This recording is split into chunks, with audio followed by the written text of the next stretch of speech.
Hello विद्यार्थियों, आज हम कक्षा 10 के भौतिक विज्ञान के प्रकाश का परावर्तन तथा अपवर्तन के शेष भाग को लेकर के आपके सामने उपस्थित हैं। पिछले वीडियो में हमने अध्ययन किया था गोलीय दर्पण और गोलीय दर्पण से संबंधित अन्य सभी परिभाषाएं। गोलीय दर्पण के द्वारा फोकस दूरी के लिए सूत्र, उत्तल दर्पण अथवा अवतल दर्पण की सहायता से फोकस दूरी के लिए सूत्र, वक्रता त्रिज्या और फोकस दूरी में संबंध, इन सब की हम चर्चा कर चुके हैं। उत्तल दर्पण और अवतल दर्पण की पहचान, इनका भी हम अध्ययन कर चुके हैं। आज हम बात करते हैं प्रकाश के अपवर्तन की। बात किया जाए प्रकाश का अपवर्तन किसे कहते हैं। प्रकाश का अपवर्तन क्या होता है, प्रकाश का अपवर्तन किसे कहते हैं, प्रकाश के अपवर्तन से आप क्या समझते हैं, चित्र सहित स्टेप बाय स्टेप आप इसका अध्ययन करें।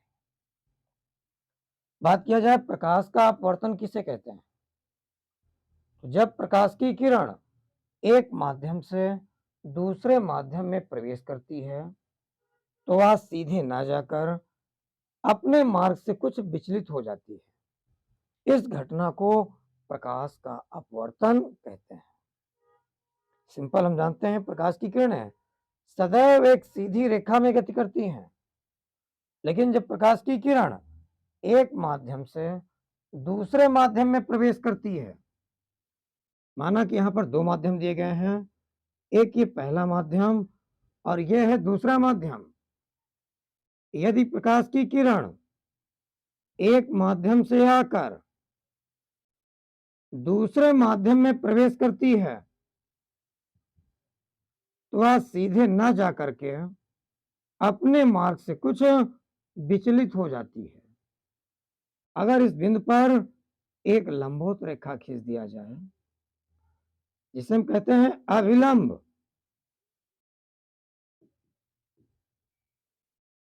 ये अपवर्तित किरण या तो अभिलंब की ओर झुक जाती है या अभिलंब से दूर हटती है।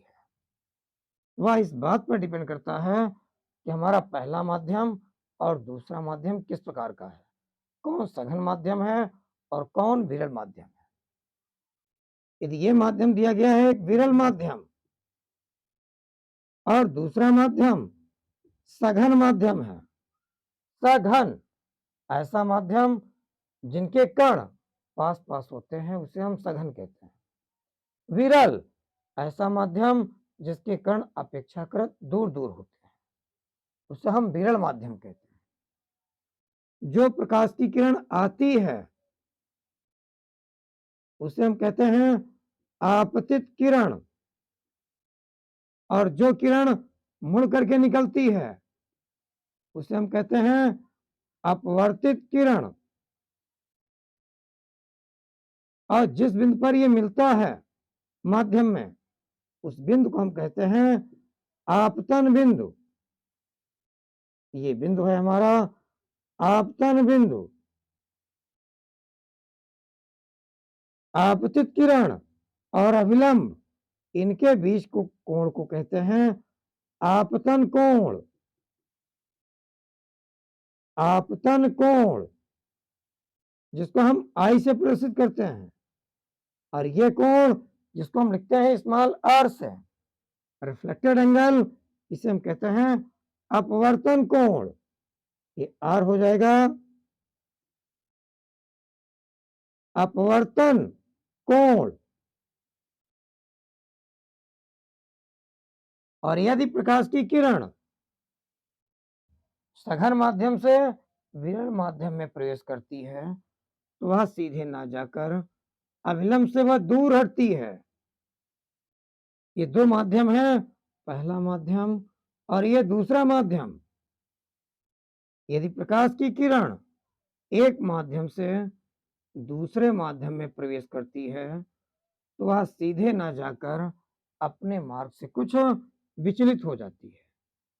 इस बिंदु पर एक लंबवत रेखा खींची जाए, इसे हम कहते हैं अभिलंब। ये किरण, इसे हम कहेंगे अपवर्तित किरण। और जो प्रकाश की किरण आ रही है उसे हम कहते हैं आपतित किरण। पहला माध्यम यह है सघन माध्यम और दूसरा माध्यम यह है विरल माध्यम। आपतित किरण और अभिलंब, इनके बीच के कोण को कहते हैं आपतन कोण, जिसे हम आई से प्रदर्शित करते हैं, और इसे कहते हैं अपवर्तन कोण, जिसको हम स्मॉल आर से प्रदर्शित करते हैं। अपवर्तन कोण। बात किया जाए प्रकाश का अपवर्तन किसे कहते हैं? यदि प्रकाश की किरण एक माध्यम से दूसरे माध्यम में प्रवेश करती है,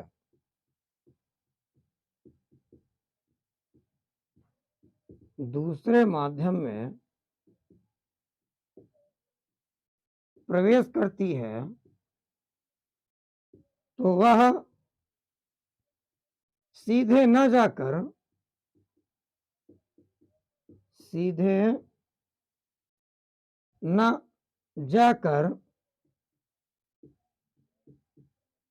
अपने मार्ग से कुछ विचलित हो जाती है, सीधे न जाकर अपने मार्ग से कुछ विचलित हो जाती है। इस घटना को प्रकाश का अपवर्तन कहते हैं। इस घटना को प्रकाश का अपवर्तन कहते हैं। यदि प्रकाश की किरण विरल माध्यम से सघन माध्यम में जाती है, विरल माध्यम से सघन माध्यम में जाती है, तो वह अविलंब की ओर झुकती है। और यदि प्रकाश की किरण सघन माध्यम से विरल माध्यम में प्रवेश करती है, तो वह अविलंब से दूर हटती है। यदि प्रकाश की किरण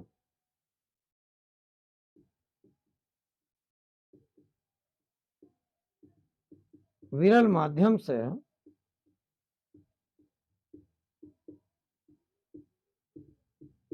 सघन माध्यम में जाती है,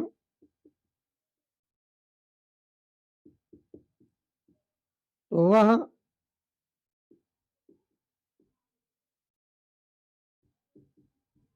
अविलंब की ओर झुक जाती है।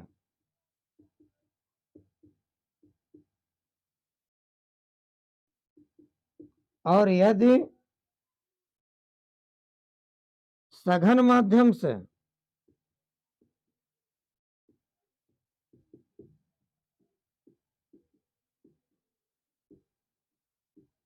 विरल माध्यम में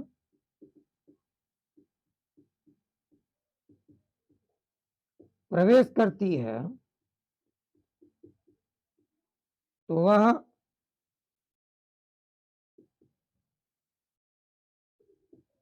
अविलंब से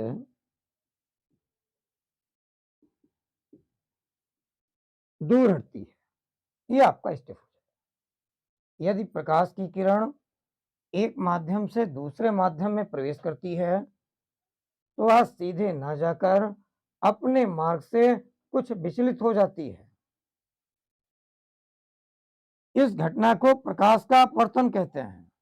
यदि प्रकाश की किरण विरल माध्यम से सघन माध्यम में प्रवेश करती है, तो वह अविलंब की ओर झुक जाती है।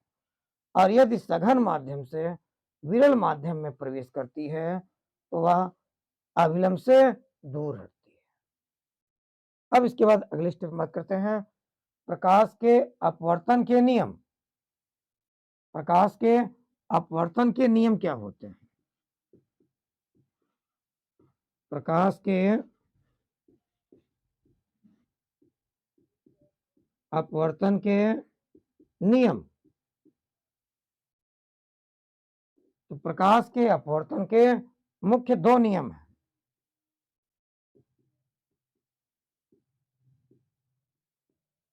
प्रकाश के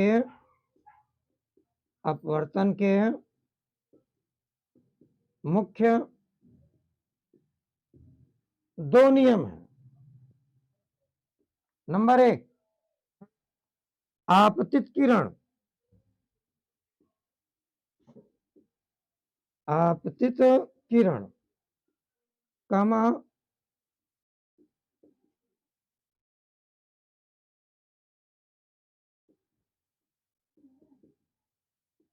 अपवर्तित किरण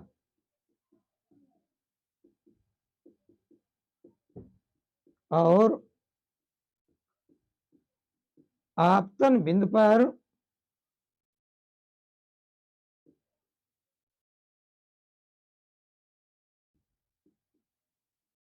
खींचा गया अभिलंब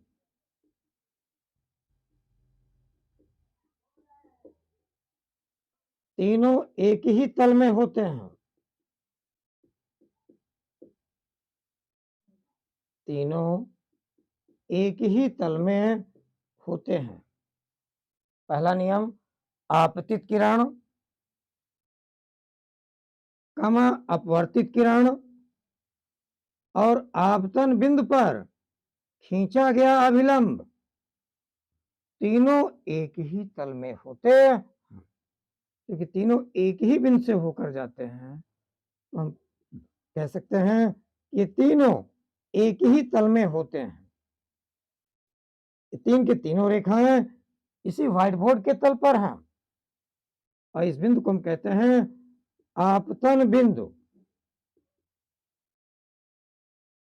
पहला नियम, आपतित किरण कमा अपवर्तित किरण और आपतन बिंदु पर खींचा गया अभिलंब तीनों एक ही तल में होते हैं। अब बात करते हैं दूसरा नियम, जिसे हम स्नेल का नियम भी कहते हैं। यदि प्रकाश की किरण एक माध्यम से दूसरे माध्यम में प्रवेश करती है तो आपतन कोण की ज्या और अपवर्तन कोण की ज्या का अनुपात सदैव नियत होता है। दूसरा नियम, यदि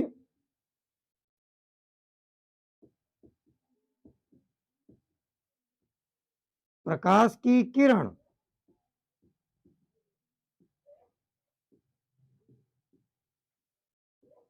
एक माध्यम से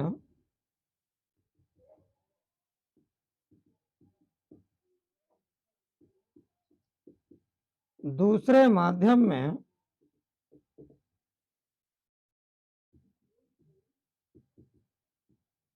प्रवेश करती है तो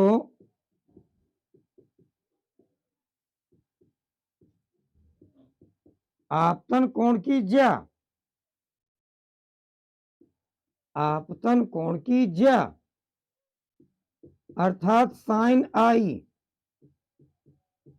और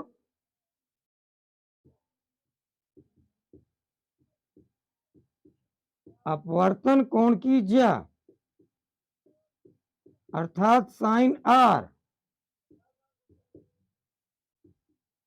का अनुपात सदैव नियत होता है।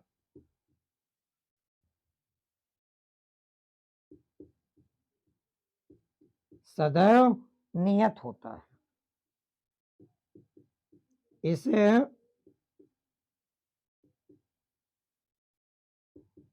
स्नेल का नियम भी कहते हैं।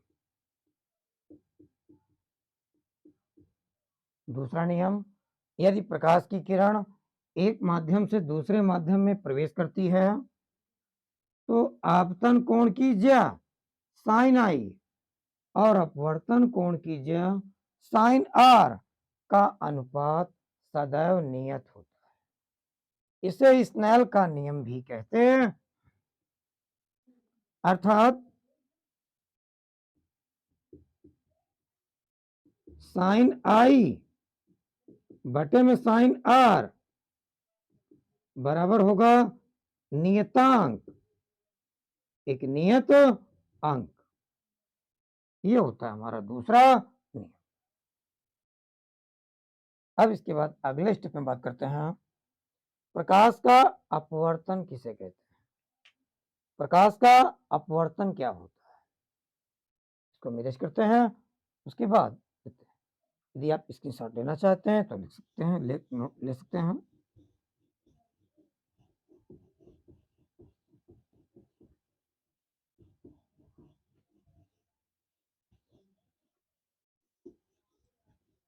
बात किया जाए अपवर्तनांक किसे कहते हैं। अपवर्तन की घटना में एक शब्द है अपवर्तनांक किसे कहते हैं। और अपवर्तनांक हमेशा एक माध्यम के सापेक्ष दूसरे माध्यम का ज्ञात किया जाता है। कहा जाए अपवर्तनांक किसे कहते हैं। यदि प्रकाश की किरण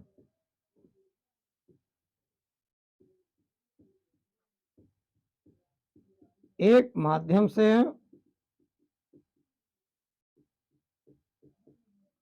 दूसरे माध्यम में प्रवेश करती है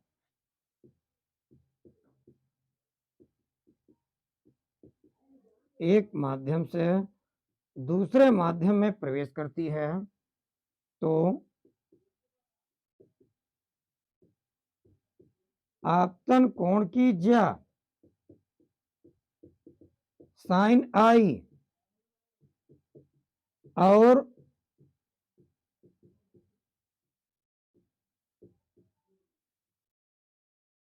अपवर्तन कोण की ज्या साइन आर का अनुपात सदैव नियत होता है। सदैव नियत होता है जिसे पहले माध्यम के सापेक्ष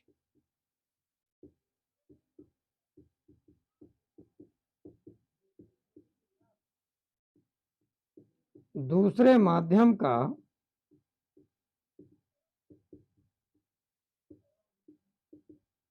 अपवर्तनांक कहते हैं। यदि प्रकाश की किरण एक माध्यम से दूसरे माध्यम में प्रवेश करती है तभी हम जान गए हैं आपतन कोण की ज्या साइन आई और अपवर्तन कोण की ज्या साइन आर का अनुपात सदैव नियत होता है जिसे पहले माध्यम के सापेक्ष दूसरे माध्यम का अपवर्तनांक कहते हैं। इसे 1n2 या n12 से प्रदर्शित करते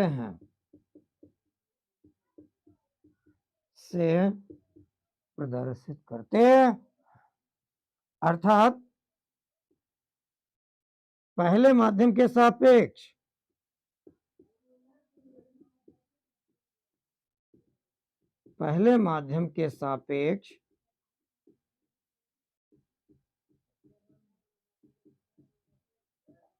दूसरे माध्यम का अपवर्तनांक 1n2 बराबर साइन आई बटे में साइन आर। फिर से चित्र देखेंगे। यदि दो माध्यम है एक पहला माध्यम और एक दूसरा माध्यम। यदि प्रकाश की किरण एक माध्यम से दूसरे माध्यम में प्रवेश करती है तो वह सीधे न जाकर अपने मार्ग से कुछ विचलित हो जाती है। यह है आपतन कोण आई और यह है अपवर्तन कोण स्मॉल आर। मतलब पहला माध्यम यह है सघन माध्यम और दूसरा माध्यम यह है विरल माध्यम। इसीलिए प्रकाश की किरण अविलंब से दूर हट रही है। तब ऐसी स्थिति में पहले माध्यम के सापेक्ष दूसरे माध्यम का अपवर्तनांक सूत्र होगा 1n2 बराबर साइन आई बटे साइन आर। मतलब पहले माध्यम का कोण अंश में और दूसरे माध्यम का कोण हर में। पहले माध्यम का कोण अंश में और दूसरे माध्यम का कोण हर में। यह होगा पहले माध्यम के सापेक्ष दूसरे माध्यम का अपवर्तनांक। इसी प्रकार से हम दूसरे माध्यम के सापेक्ष पहले माध्यम का अपवर्तनांक भी ज्ञात कर सकते हैं। एवं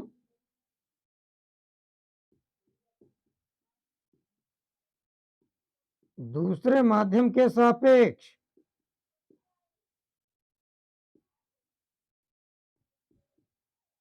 पहले माध्यम का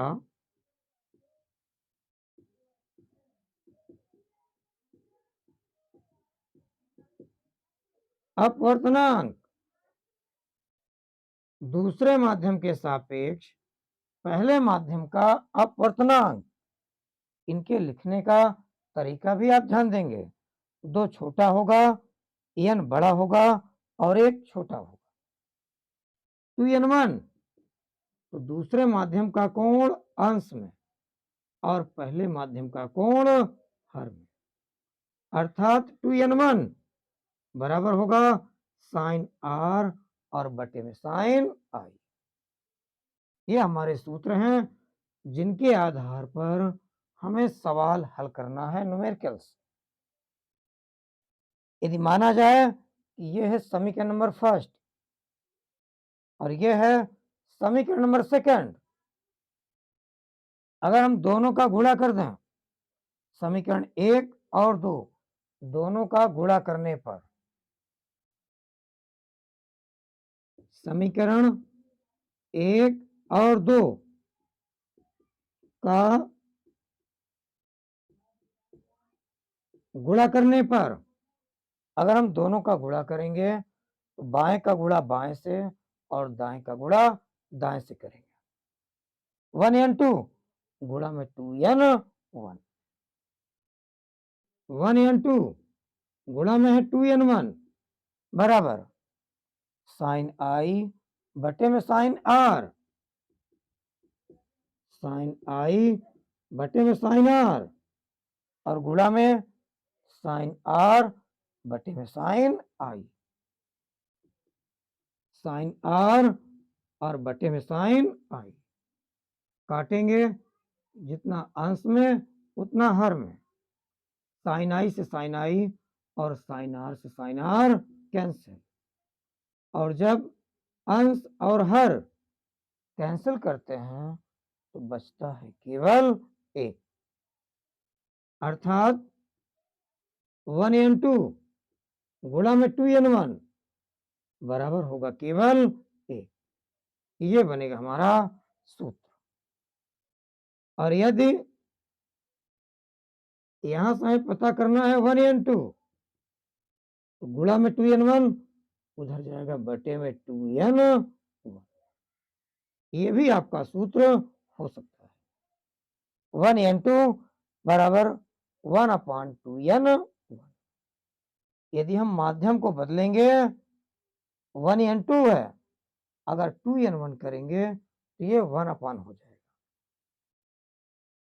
और यदि इन माध्यमों को कुछ माना जाए, ये मान लिया जाए कि पहला माध्यम मान लीजिए ग्लास है, कांच दिया गया है, पहला माध्यम ग्लास कांच है और दूसरा माध्यम है वायु एयर, तब ऐसी स्थिति में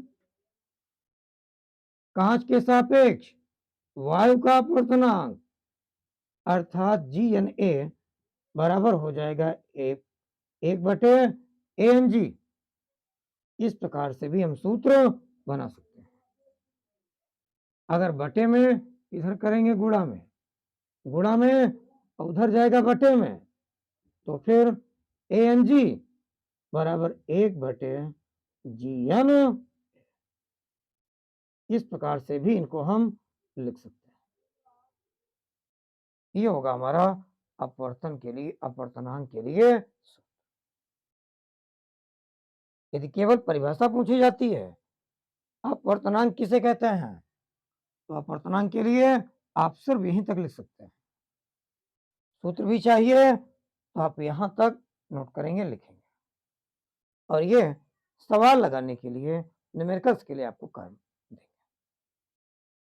ये हो गया हमारा अपवर्तनांक के लिए सूत्र। यहां केवल दो ही माध्यम है, पहला माध्यम और दूसरा माध्यम। अब हम चर्चा करेंगे यदि प्रकाश की किरण तीन माध्यमों से होकर जाती है। जैसे यदि हम बाल्टी में पानी भर लें और उसी बाल्टी में कांच की एक सिल्ली उस पर हम डाल देते हैं, तब देखेंगे प्रकाश की किरण सबसे पहले वायु से जल में प्रवेश करेगी, फिर जल से प्रकाश की किरण कांच में प्रवेश करेगी। तो यहाँ पर तीन माध्यम हो जाएंगे, वायु, जल और कांच। इन तीन माध्यमों में अपवर्तनांक के लिए सूत्र क्या होंगे, अब हम उनकी चर्चा करें। इनके लिए आप स्क्रीनशॉट ले सकते हैं।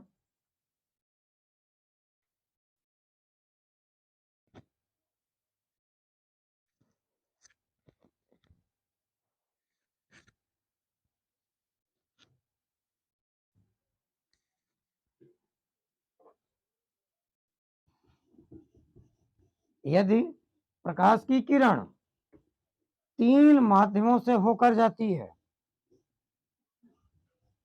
वायु, जल और कांच, तब इन तीन माध्यमों के आधार पर अपवर्तनांक के लिए सूत्र क्या होंगे। सापेक्ष अपवर्तनांक के लिए सूत्र सापेक्ष अथवा निरपेक्ष। यदि प्रकाश की किरण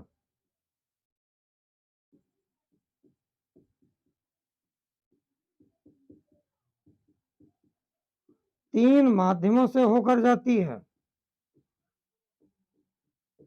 यदि प्रकाश की किरण तीन माध्यमों से होकर जाती है, तब हम सूत्रों का उपयोग कैसे करेंगे। मान लीजिए इधर चित्र बन गया, यह है पहला माध्यम, ये दूसरा माध्यम, और नीचे बन गया ये हमारा तीसरा माध्यम। पहला माध्यम, दूसरा माध्यम और तीसरा माध्यम। यदि प्रकाश की किरण एक माध्यम से दूसरे माध्यम में प्रवेश करती है, तो वह सीधे ना जाकर अपने मार्ग से कुछ विचलित हो जाती है। सीधे ना जाकर के मान लीजिए इस दिशा में आ जाती है,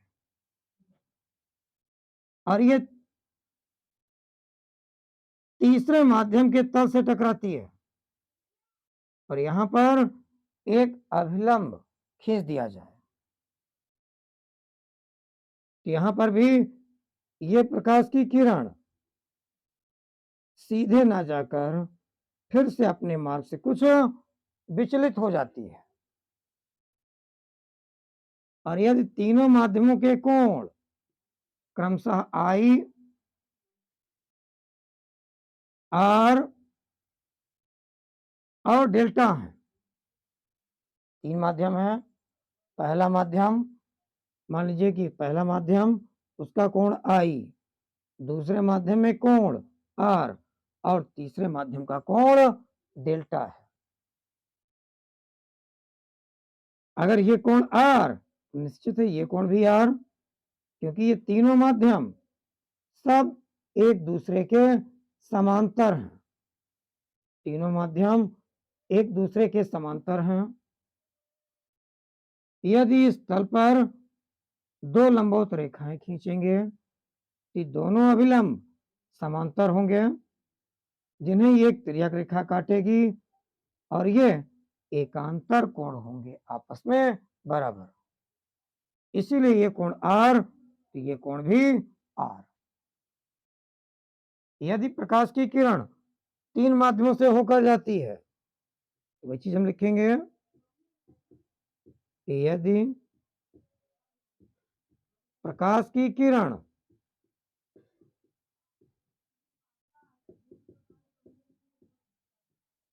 तीन माध्यमों से होकर जाती है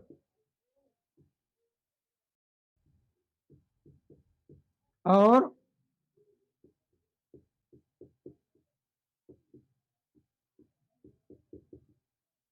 तीनों माध्यमों के कोण क्रमशः I, R और डेल्टा हैं, I, R और डेल्टा हैं, तो पहले माध्यम के सापेक्ष दूसरे माध्यम का अपवर्तनांक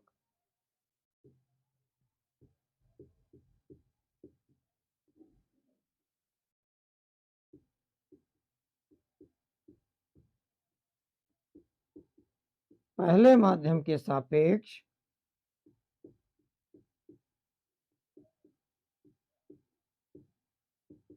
दूसरे माध्यम का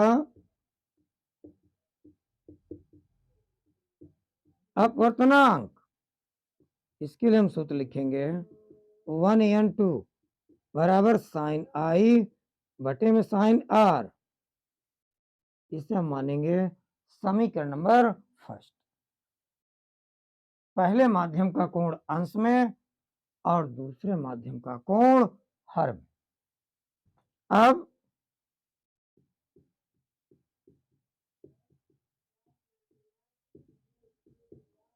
दूसरे माध्यम के सापेक्ष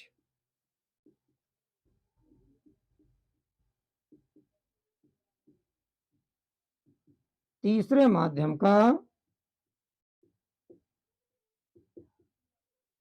अपवर्तनांक दूसरे माध्यम के सापेक्ष तीसरे माध्यम का अपवर्तनांक 2n3, तो माध्यम 2 का कोण अंश में और माध्यम 3 का कोण हर में, अर्थात साइन R बटे में साइन डेल्टा।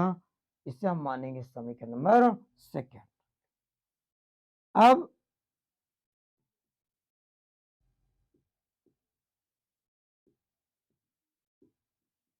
तीसरे माध्यम के सापेक्ष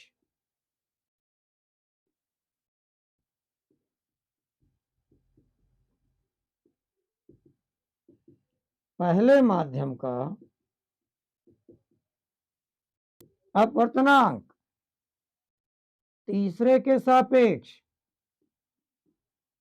पहले माध्यम का अपवर्तनांक, तो तीसरे माध्यम का कोण अंश में साइन डेल्टा, पहले माध्यम का कोण हर में साइन I, साइन डेल्टा और बटे में साइन I। इसे हम मानेंगे समीकरण नंबर थर्ड। अब हमें इन तीनों का संबंध चाहिए, इसलिए समीकरण 1, 2 और 3 तीनों का गुणा करने पर समीकरण 1 गुणा में समीकरण 2 गुणा में समीकरण 3 करने पर अगर हम तीनों का गुणा करेंगे तो बाएं का गुणा बाएं से और दाएं का गुणा दाएं से, बाएं का गुणा हम बाएं से करेंगे और दाएं का गुणा दाएं से करेंगे। चित्र आप बना भी लिए होंगे या बना लीजिएगा। इसको हम हटा करके इसके आगे का स्टेप हम लिख रहे हैं।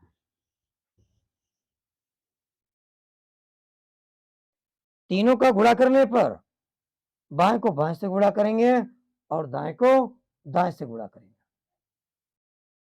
1n2 गुणा में 2n3 और गुणा में 3n1 बराबर होगा साइन आई बटे में साइन आर गुणा में साइन आर बटे में साइन डेल्टा और गुणा में साइन डेल्टा बटे में साइन आई। दायां पक्ष इन सब का भी गुणा करने, साइन आई अंश हर कैंसिल, साइन आर से sine R cancel, sine delta वो भी कैंसिल, और जब अंश हर कैंसिल करेंगे तो बचेगा केवल एक, अर्थात 1n2 गुणा में 2n3 और गुणा में 3n1, इन तीनों का गुणा होगा केवल एक। ये हो जाएगा हमारा सूत्र, जिनके आधार पर आपको न्यूमेरिकल्स हल करने हैं। अब यहां से अगर हम पता करें 2n3 का मान क्या होगा, 2n3 बराबर तो 1 बटे, ये दोनों गुणा में है, अर्थात उधर जाएंगे तो बटे में करेंगे 1n2 और ये भी इधर आ गया बटे में 3n, तो 2n3 बराबर ये लिखा है 1/3n1, और अभी पीछे आपने सूत्र बताया था कहीं लिखा हो 1n2, तो वहां हम कर सकते हैं 1/2n, इनको हम उल्टा करेंगे 1n2 2n1, ये उल्टा हो जाएगा, अंश है तो हर होगा तो अंश, तो जहां है 1/3n1 ऊपर चला जाएगा तो बन जाएगा 1n3 और सब का बटे 1n, ये बनेगा हमारा 2n3 बराबर 1n3 बटे में 1n, यदि तीनों माध्यम क्रमशः क्रम से वायु एयर वाटर जल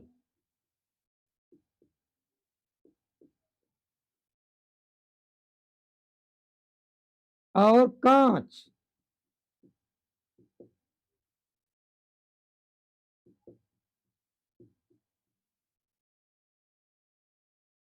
ग्लास है, तब ऐसी स्थिति में इन सूत्रों को हम इस प्रकार से लिखेंगे। 2n3 जल के सापेक्ष कांच का अपवर्तनांक WNG बराबर WNG वाटर टू ग्लास, जल के सापेक्ष कांच का अपवर्तनांक बराबर होगा वायु के सापेक्ष कांच का अपवर्तनांक और बटे में वायु के सापेक्ष जल का अपवर्तनांक, ये होगा हमारा सूत्र। WNG बराबर ANG और बटे में ANW, इस प्रकार से इसको हम सूत्रों के माध्यम से सवालों को हल करेंगे।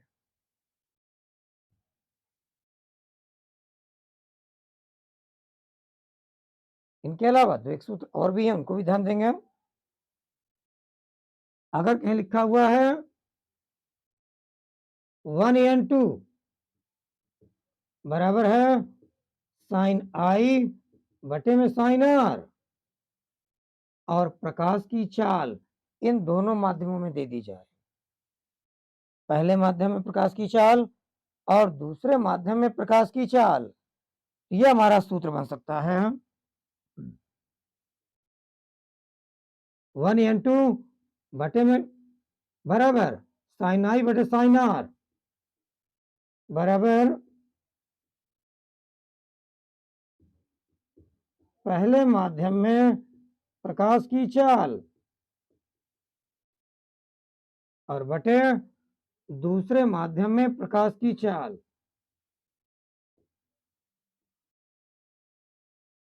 दूसरे माध्यम में प्रकाश की चाल। इस प्रकार से भी हम सूत्र लिख सकते हैं। जैसे यहां लिखा हुआ है WNG, WNG इसका मतलब W जल में प्रकाश की चाल और बटे कांच में प्रकाश की चाल। जल में प्रकाश की चाल और बटे कांच में प्रकाश की चाल। इस प्रकार से इन सूत्रों को बना सकते हैं। स्क्रीनशॉट लेना चाहें तो आप ले सकते हैं।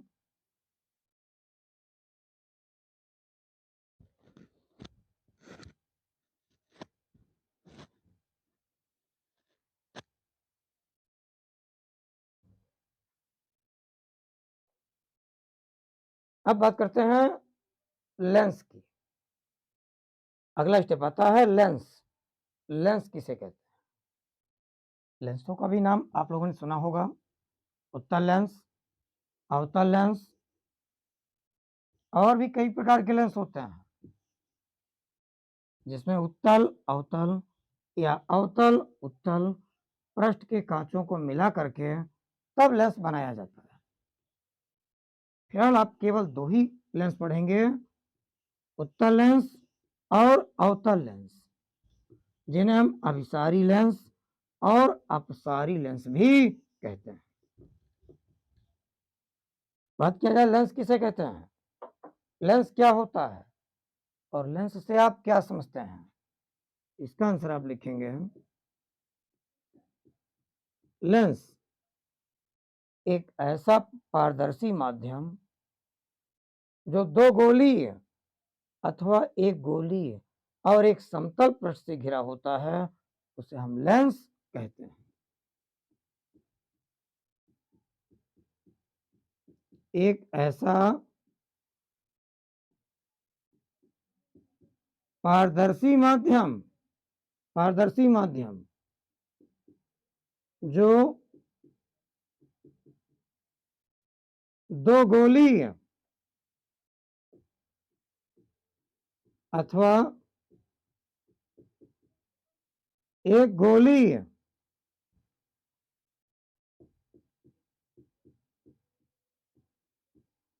और एक समतल पृष्ठ से घिरा होता है,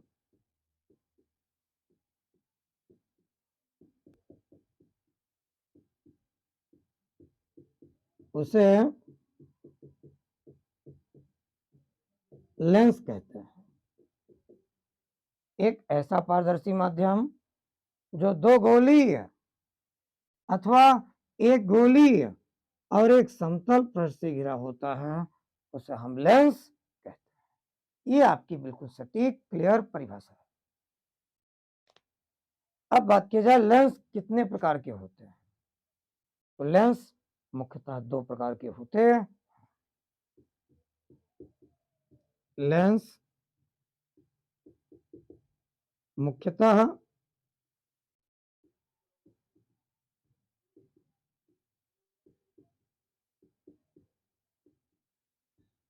दो प्रकार के होते हैं। नंबर एक उत्तल लेंस, जिसे हम द्विउत्तल लेंस भी कहते हैं। या इसे हम अभिसारी लेंस भी कहते हैं। अभिसारी लेंस। और दूसरा नंबर, इसे हम कहते हैं अवतल लेंस या द्वि अवतल लेंस। इसे हम अपसारी लेंस भी कहते हैं। लेंस मुख्यतः दो प्रकार के होते हैं। नंबर एक, उत्तल लेंस अथवा द्विउत्तल लेंस, इसको हम अभिसारी लेंस भी कहते हैं। और दूसरा है अवतल लेंस, जिसे हम द्विअवतल लेंस या अपसारी लेंस भी कहते हैं। अब हम बात करते हैं इनकी डिफिनीशन, परिभाषाएं क्या है। सबसे पहले स्टेप बात किया जाए उत्तल लेंस क्या होता है। उत्तल लेंस किसे कहते हैं? तो एक ऐसा लेंस जिसके दोनों गोली पृष्ठ उत्तल होते हैं, उसे हम उत्तल लेंस कहते हैं। उत्तल लेंस बीच में मोटा और किनारों पर पतला होता है। अच्छा, उत्तल लेंस किसे कहते हैं? ऐसा लेंस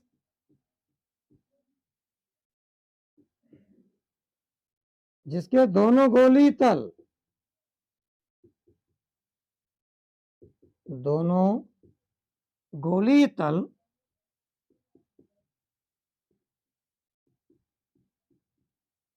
उत्तल होते हैं, मतलब उत्तल पृष्ठ होते हैं। गोली तल के पृष्ठ वो उत्तल पृष्ठ होते हैं। दोनों गोली तल उत्तल होते हैं, उसे उत्तल लेंस कहते हैं। उसे उत्तल लेंस कहते हैं। साथ ही उत्तल लेंस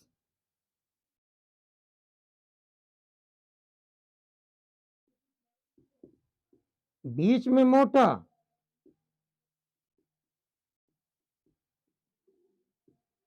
और किनारों पर पतला होता है।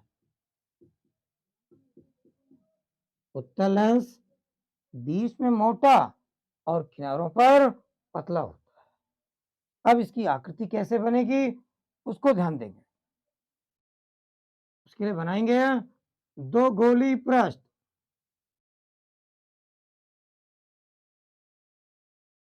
ये बन गया एक गोली पृष्ठ।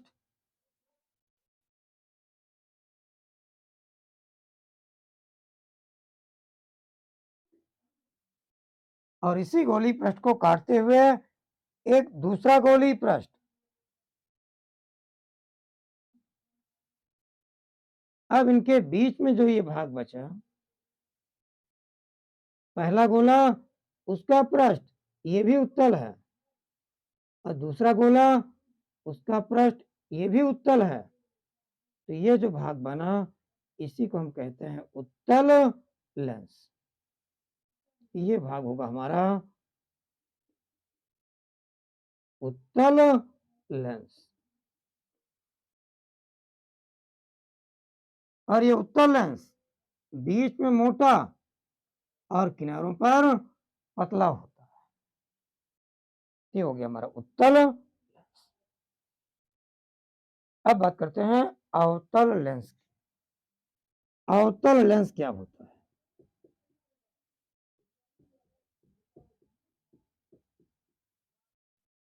अवतल लेंस जिसे हम द्विअवतल लेंस या अपसारी लेंस भी कहते हैं। ऐसा लेंस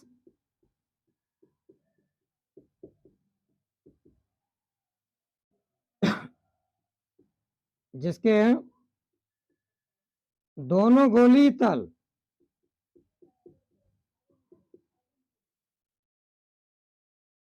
ऐसा लेंस जिसके दोनों दोनों गोली पृष्ठ, दोनों गोली तल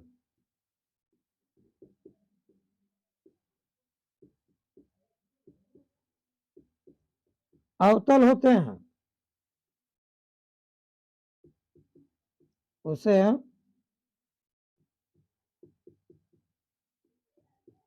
अवतल लेंस कहते हैं।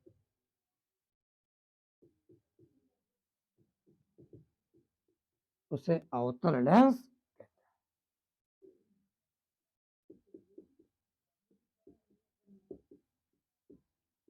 अवतल लेंस बीच में पतले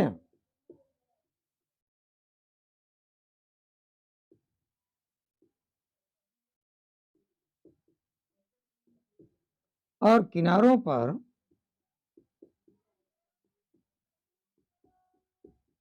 मोटे होते हैं। अवतल लेंस बीच में पतले और किनारों पर मोटे होते हैं। कैसे बनेगा चित्र, उसको भी ध्यान देंगे।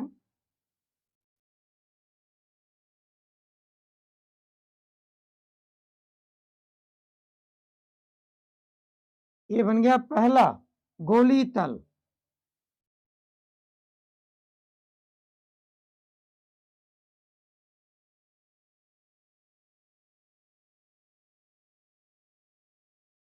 और बगल में ये दूसरा गोली तल,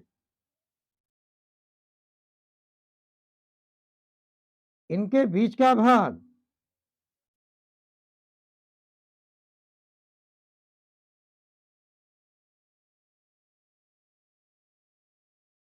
ये भाग जो बनेगा इसे हम कहेंगे अवतल लेंस। ये भाग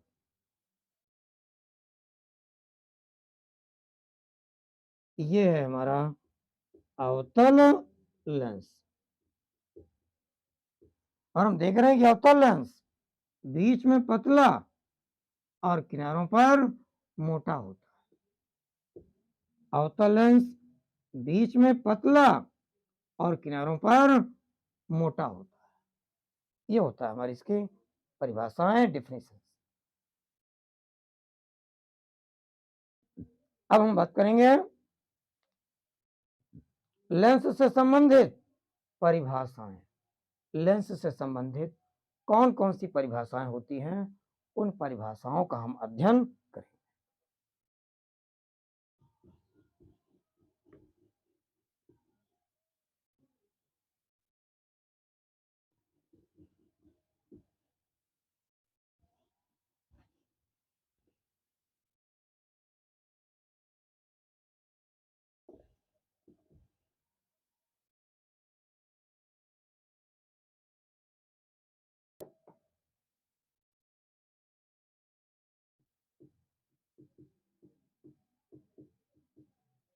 लेंस से संबंधित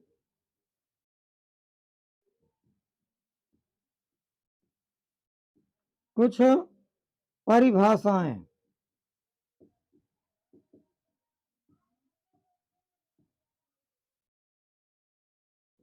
लेंस से संबंधित कुछ परिभाषाएं। इनमें सबसे पहला स्टेप आता है वक्रता केंद्र का। बात किया जाए वक्रता केंद्र किसे कहते हैं। ये वक्रता केंद्र गोली दर्पण में भी था, लेकिन वो अलग होगा और ये अलग होगा।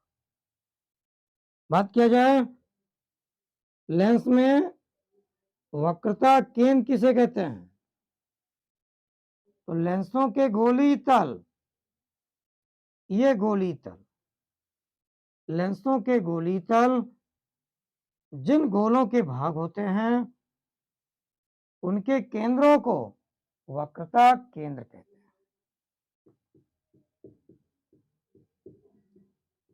लेंसों के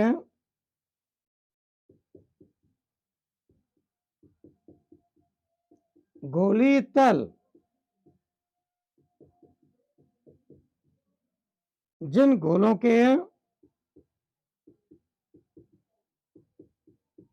भाग होते हैं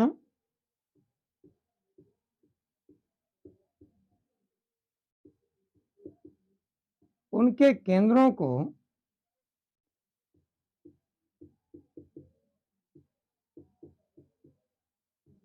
वक्रता केंद्र कहते हैं। चित्र में यह है C1 और C2। अगर हम अवतल लेंस लेंगे तो इनके गोलीय पृष्ठ जिन गोलों के भाग होते हैं उनके केंद्रों को वक्रता केंद्र कहते हैं। यह है C1 और C2, ये हो जाएंगे हमारे वक्रता केंद्र। दूसरा स्टेप बात करते हैं वक्रता त्रिज्या की। तो लेंसों के गोलीय तल जिन गोलों के भाग होते हैं उनकी त्रिज्याओं को वक्रता त्रिज्याएं कहते हैं।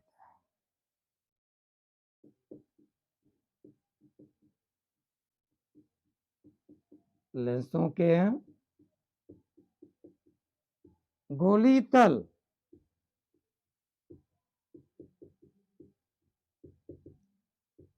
जिन गोलों के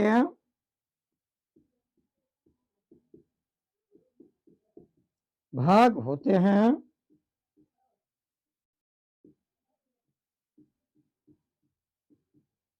उनकी त्रिज्याओं को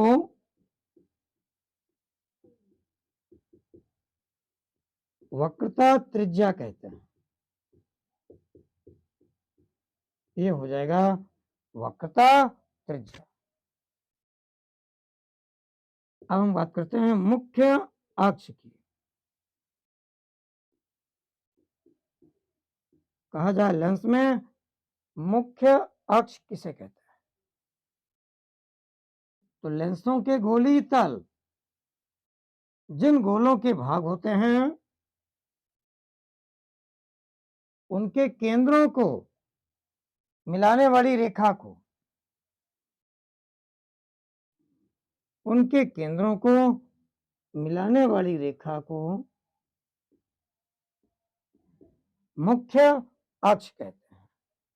ये हो जाएगा हमारा मुख्य अक्ष।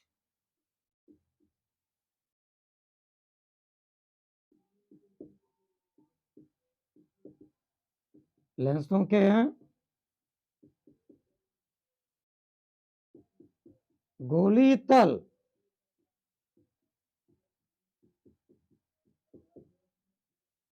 जिन गोलों के भाग होते हैं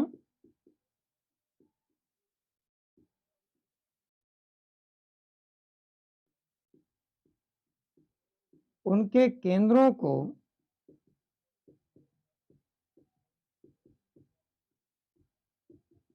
मिलाने वाली रेखा को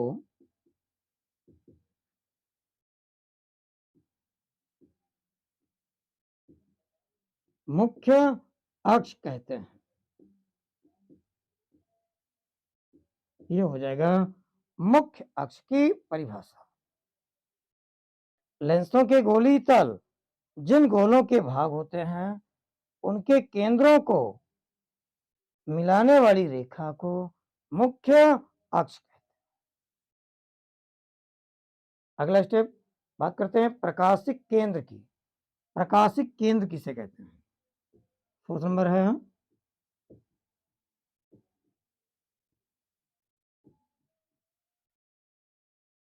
प्रकाशिक केंद्र किसे कहते हैं?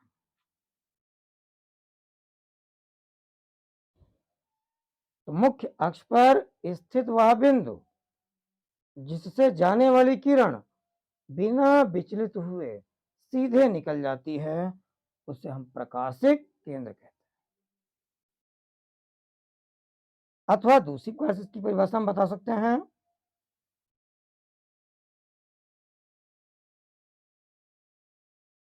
यदि किसी लेंस पर आपतित किरण और लेंस से निर्गत किरण परस्पर समांतर हो तो अपवर्तित किरण मुख्य अक्ष को जिस बिंदु पर काटती है उसे हम प्रकाशिक केंद्र कहते हैं।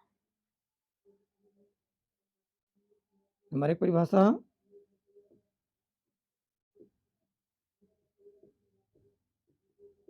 मुख्य अक्ष पर स्थित वह बिंदु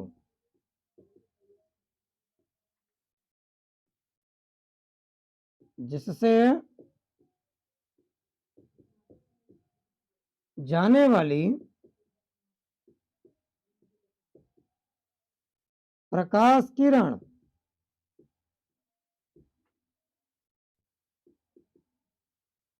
बिना विचलित हुए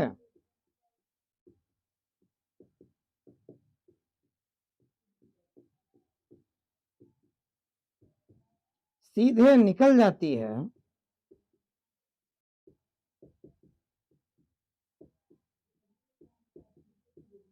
उसे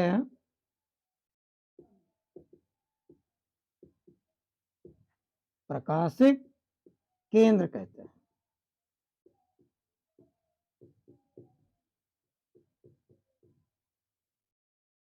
मुख्य अक्ष पर स्थित वह बिंदु जिससे जाने वाली प्रकाश किरण बिना विचलित हुए सीधे निकल जाती है, उसे हम प्रकाशिक केंद्र कहते हैं। इन परिभाषाओं के लिए ये दो चित्र होंगे। अब इनके लिए चित्र हम अलग से बनाएंगे, तो इनको इरेज करते हैं हम।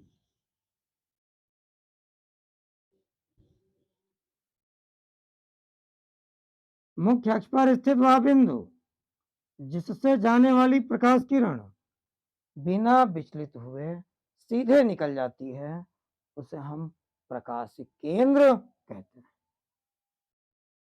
बना दिया जाए एक उत्तल लेंस। अगर ये हो गया हमारा एक उत्तल लेंस, यह लेंस का मुख्य अक्ष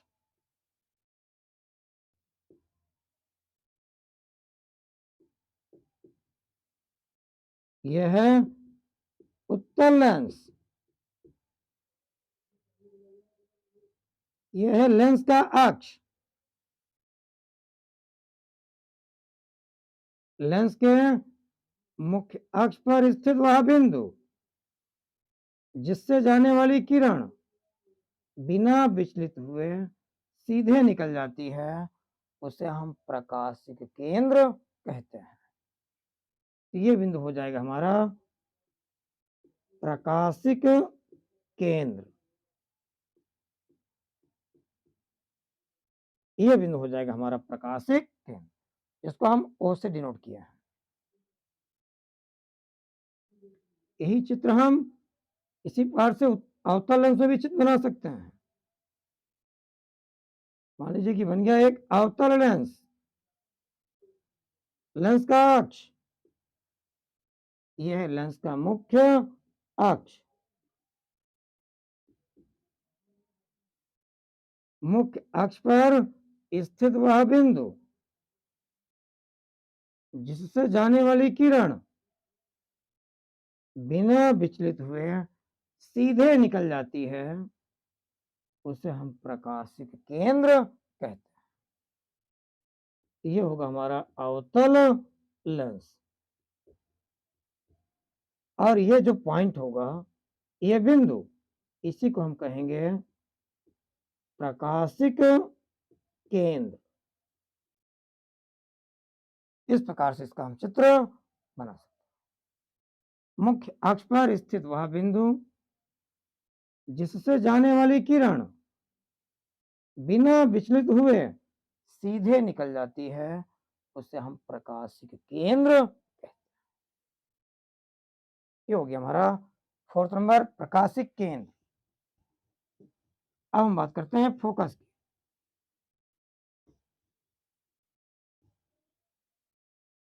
पूछा जाए फोकस किसे कहते हैं, तो हम फोकस उत्तल लेंस के लिए अलग ज्ञात करते हैं और अवतल लेंस के लिए अलग।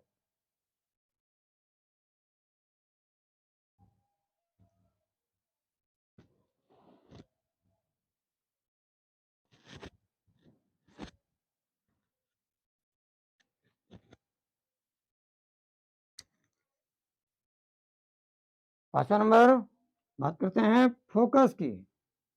तो उत्तल लेंस के लिए अलग फोकस और अवतल लेंस के लिए अलग। उत्तल लेंस में दो फोकस होंगे, एक प्रथम फोकस और दूसरा द्वितीय फोकस। पहले हम बात करते हैं उत्तल लेंस के लिए।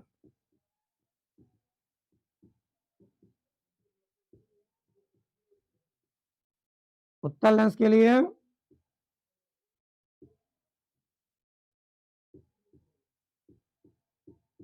प्रथम फोकस, जिसको हम डिनोट करते हैं F1 से। उत्तल लेंस के लिए पूछा जाए प्रथम फोकस क्या होता है, ये होगा 5th नंबर के लिए। प्रथम फोकस, उत्तल लेंस में पूछा जाए प्रथम फोकस किसे कहते हैं, तो मुख्य अक्ष पर स्थित वह बिंदु, लिखते भी जाते हैं, मुख्य अक्ष पर स्थित वह बिंदु जिससे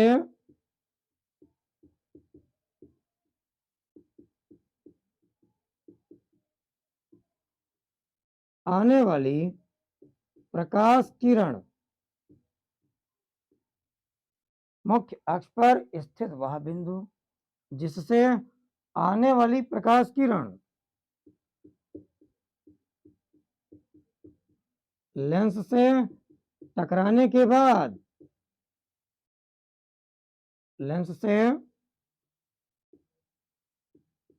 टकराने के बाद मुख्य अक्ष के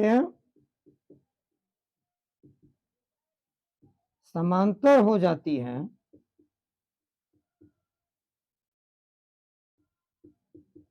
उसे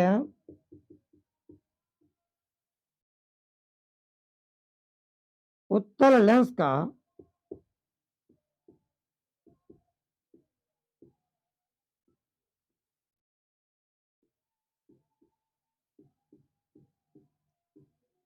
प्रथम फोकस कहते हैं, उसे उत्तल लेंस का प्रथम फोकस। अब बात करते हैं चित्र में।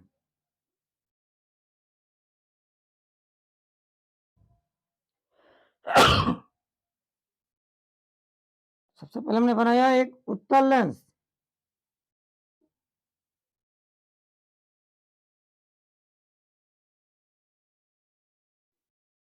ये हो गया हमारा उत्तल लेंस, यह है इसका मुख्य अक्ष, यहां पर है प्रकाशिक केंद्र, मुख्य अक्ष पर स्थित वह बिंदु, यह है हमारा मुख्य अक्ष, तो मुख्य अक्ष पर स्थित वह बिंदु जिससे आने वाली प्रकाश की किरण, मान लीजिए यहां से प्रकाश की किरण आ रही है और लेंस से टकराने के बाद मुख्य अक्ष के समांतर हो जाती है,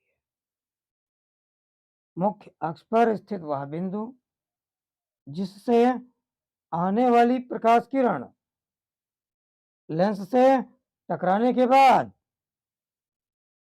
मुख्य अक्ष के समांतर हो जाती है, उसे हम उत्तल लेंस का प्रथम फोकस, ये बिंदु हो जाएगा हमारा उत्तल लेंस का प्रथम फोकस।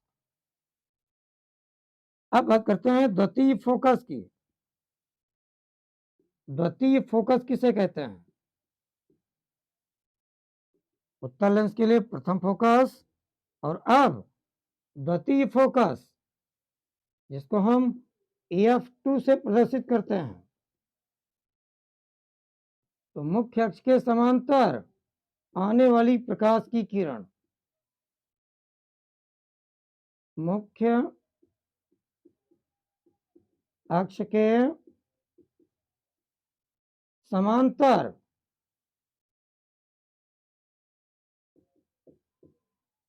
आने वाली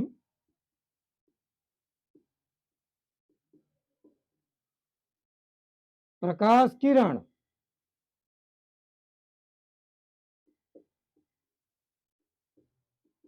लेंस से टकराने के बाद, लेंस से टकराने के बाद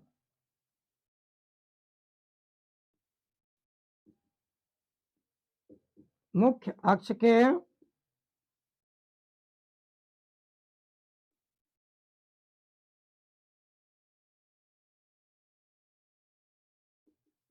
जिस बिंदु से होकर जाती है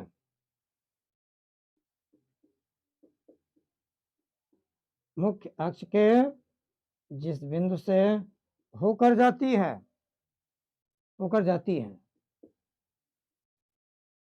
उसे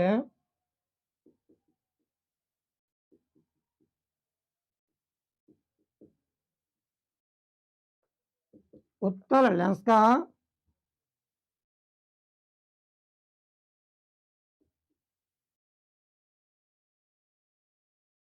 द्वितीय फोकस कहते हैं। उसे उत्तल लेंस का द्वितीय फोकस कहते हैं। इसका भी चित्र देख लेते हैं।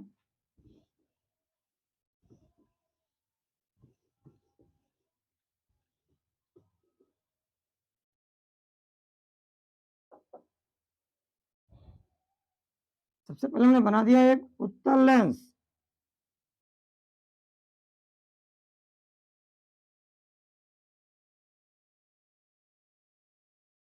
यह है लेंस का मुख्य अक्ष। परिभाषा है मुख्य अक्ष के समांतर आने वाली प्रकाश की किरण। मुख्य अक्ष के समांतर आने वाली प्रकाश किरण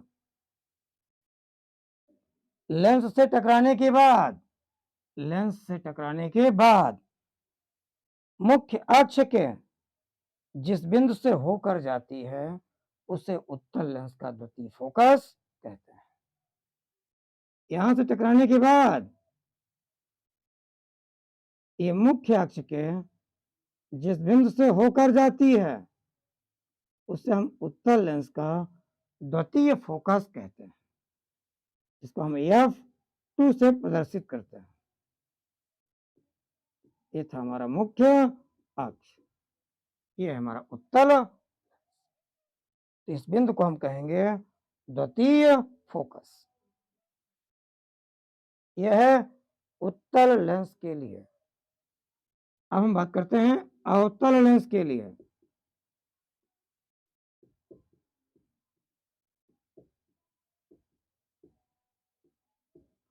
अवतल लेंस के लिए यहां भी दो फोकस होंगे, प्रथम फोकस और द्वितीय फोकस। फर्स्ट नंबर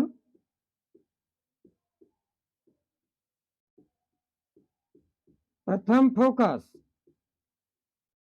कहा जाए अवतल लेंस के लिए। प्रथम फोकस क्या होता है? अवतल लेंस के लिए प्रथम फोकस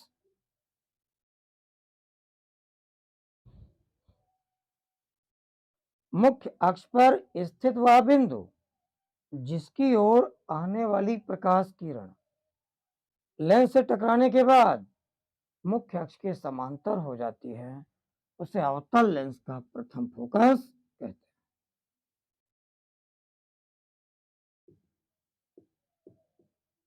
मुख्य अक्ष पर स्थित वह बिंदु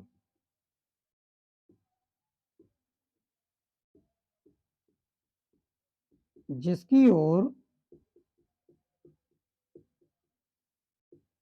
आने वाली प्रकाश किरण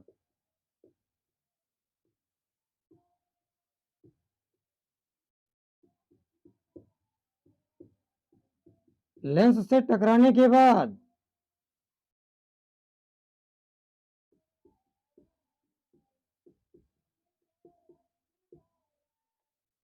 मुख्य अक्ष के समांतर हो जाती है,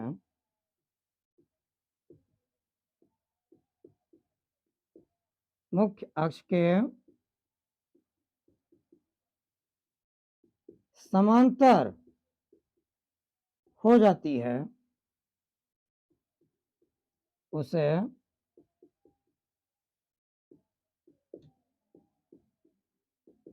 अवतल लेंस का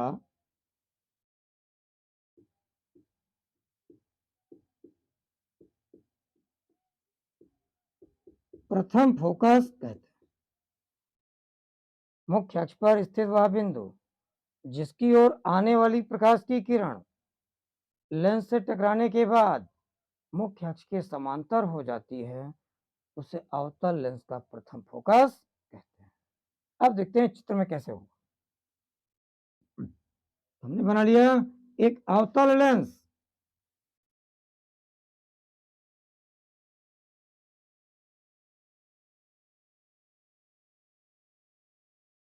लेंस का अक्ष ये होगा मुख्य अक्ष।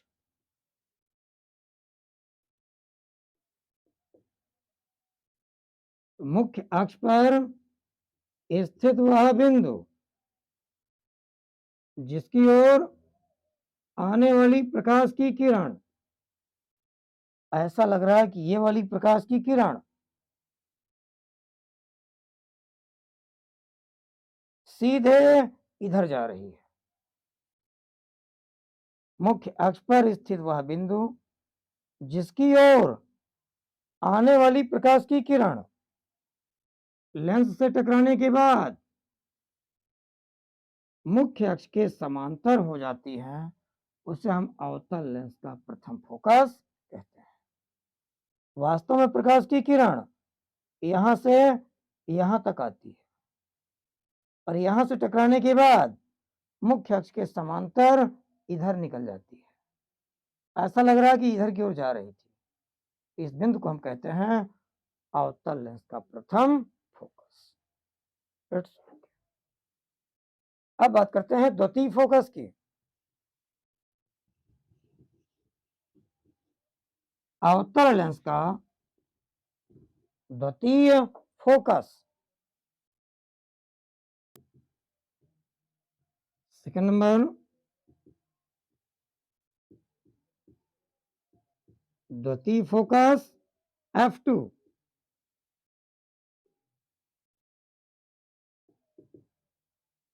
पूछा जाए द्वितीय फोकस किसे कहते हैं, तो मुख्य अक्ष के समांतर आने वाली प्रकाश की किरण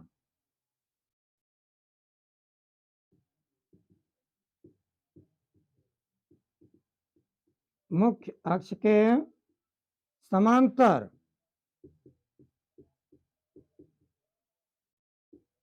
आने वाली प्रकाश किरण लेंस से टकराने के बाद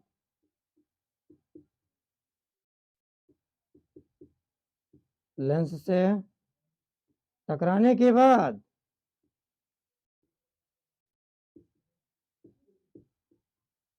मुख्य अक्ष के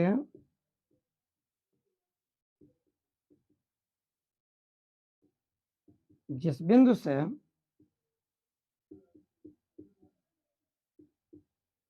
आते हुए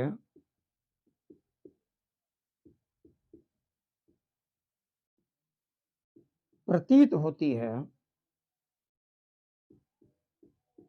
उसे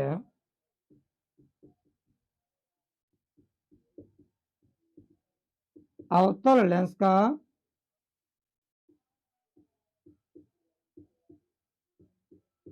द्वितीय फोकस कहते हैं। अब चित्र में देखते हैं, हमने बना दिया एक अवतल लेंस।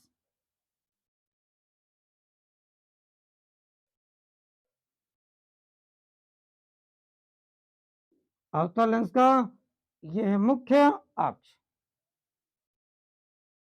मुख्य अक्ष के समांतर आने वाली प्रकाश की किरण, बिल्कुल मुख्य अक्ष के समांतर आने वाली प्रकाश की किरण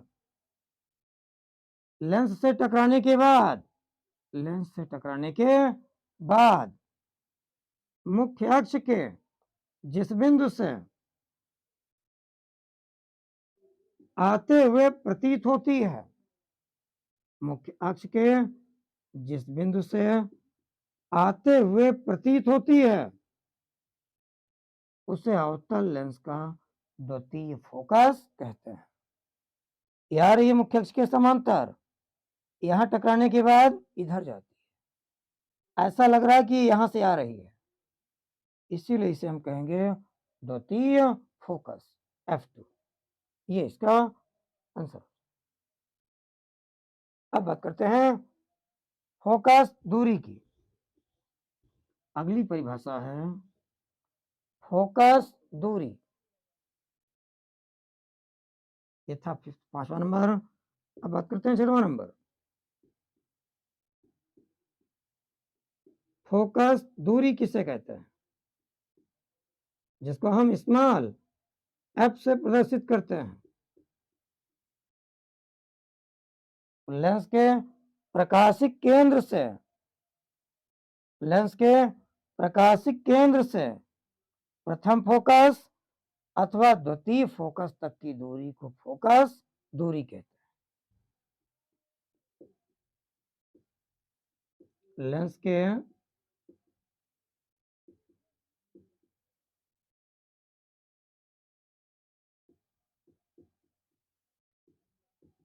प्रकाशिक केंद्र से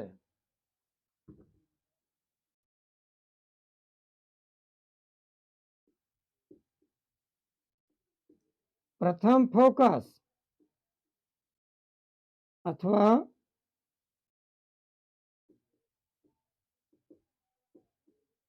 द्वितीय फोकस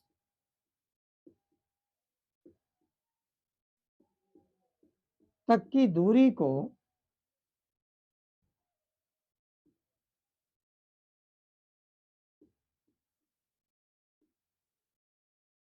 फोकस दूरी कहते हैं।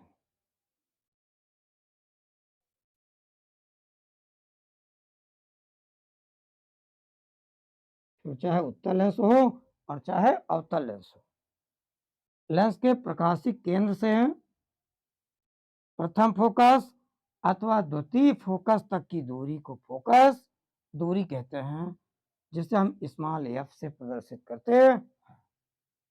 अर्थात ये दूरी, इसे हम कहेंगे फोकस दूरी।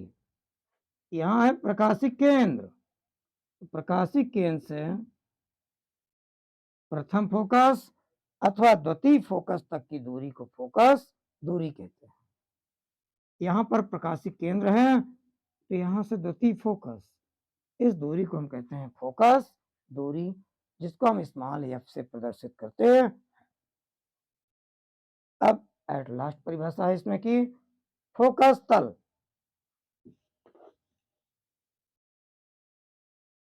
बात करते हैं फोकस तल क्या होता है।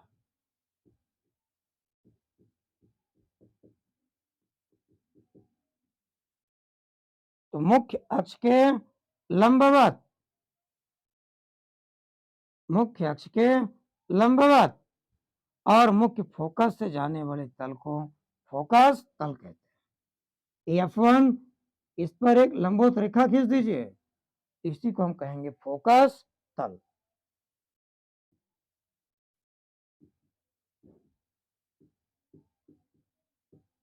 मुख्य अक्ष के लंबवत और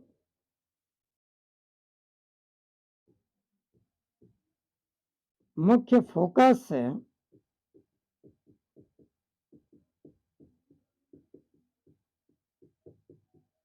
जाने वाले तल को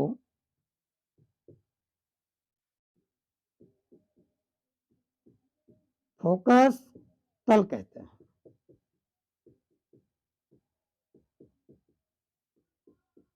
ये हो जाएगी हमारी परिभाषा फोकस तल की। तो इस प्रकार से हम सारी परिभाषाएं बता सकते हैं। अब इसके बाद अगला स्टेप आएगा लेंस द्वारा प्रतिबिंब का बनना, लेंस द्वारा प्रतिबिंब बनाने के नियम, फिर उत्तल लेंस द्वारा प्रतिबिंब का बनना और अवतल लेंस के द्वारा प्रतिबिंब का बनना, और इन सब की हम चर्चा करते हैं नेक्स्ट अगले वीडियो।